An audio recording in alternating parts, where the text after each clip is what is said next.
All right, this is my presentation on the third topic, category one, motivation for the future exchange.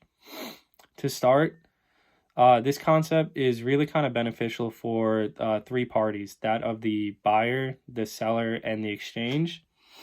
And it helps deal with things like uncertainties in, a contract, security, counterparty risk, and making sure everything is fair for everybody and you get what you signed on the contract and not some other surprise amount or some charges, something like that.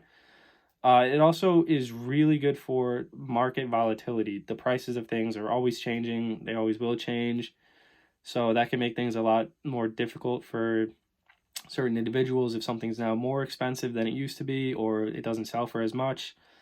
This kind of helps out with that too. So to start, we'll just say a hypothetical scenario of me being a seller of any given product. We'll say that I'm selling car exhaust pipes per se, right? And say the market price for that quarter for exhaust pipes is $50.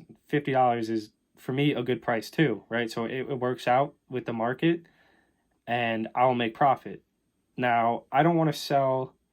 We'll say if the market price was $30, then I would be losing money, right? So I can't sell under 30. I want to sell for anything over, and 50 is ideal.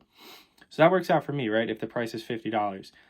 But that might not work out for someone on the buyer side because that could be too much money for them. Let's say $50 is way too much and $30 is way more their speed. If they buy this product for $50, they'll lose money. So a way around this is something called a forward contract. So that would involve me meeting with that buyer or talking to them, something like that, and we come up with a price. Uh, regardless of the market price right now, we come up with a price that's most ideal for both parties, right? So we'll say I sell those exhaust pipes for $40 instead of $50, right? That way, I still make a profit because it's above 30, and the person buying it doesn't lose money either because it's not $30, but it's not $50 either, right? So that kind of works out for them. So with the forward contract already in place, there still are a number of things to worry about, and one of those things being is counterparty risk, like I mentioned earlier. Now, the counterparty risk is basically like, what if the deal falls through because of multiple reasons?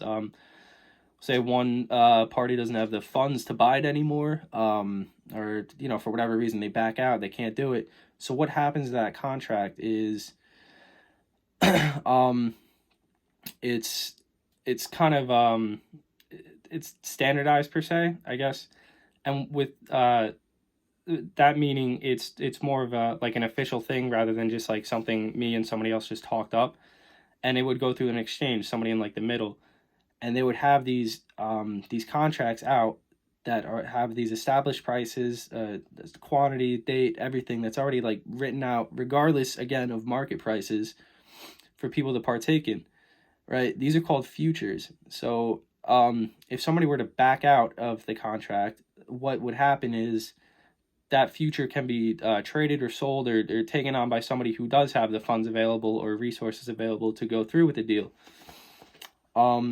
Futures are also really good for the exchange because there's a lot of money to be made in that. Let's say um, if somebody's in the middle, right? They're buying the product for, say, the exhaust pipes again.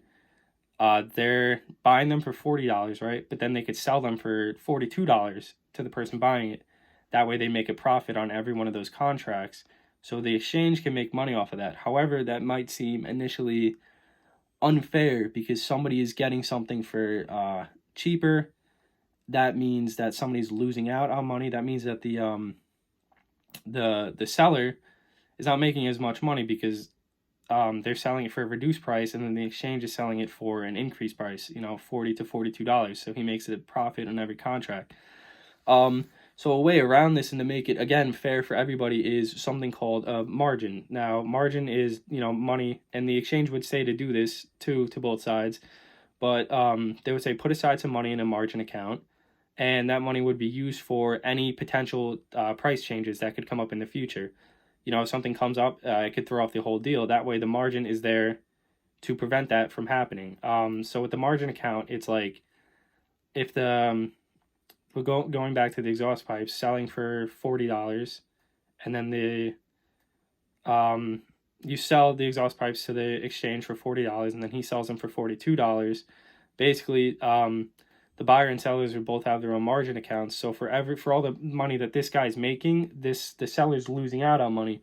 So to deal with that, or to fix that issue, is from the margin account, the buyer, it would transfer money to the seller's margin account to kind of make up for any differences. That way everybody makes the amount of money that was initially guaranteed, and nobody kind of loses out on anything or things like that.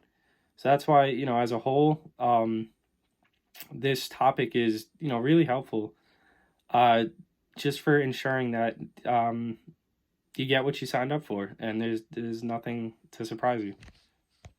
Yeah, that's it. Thank you.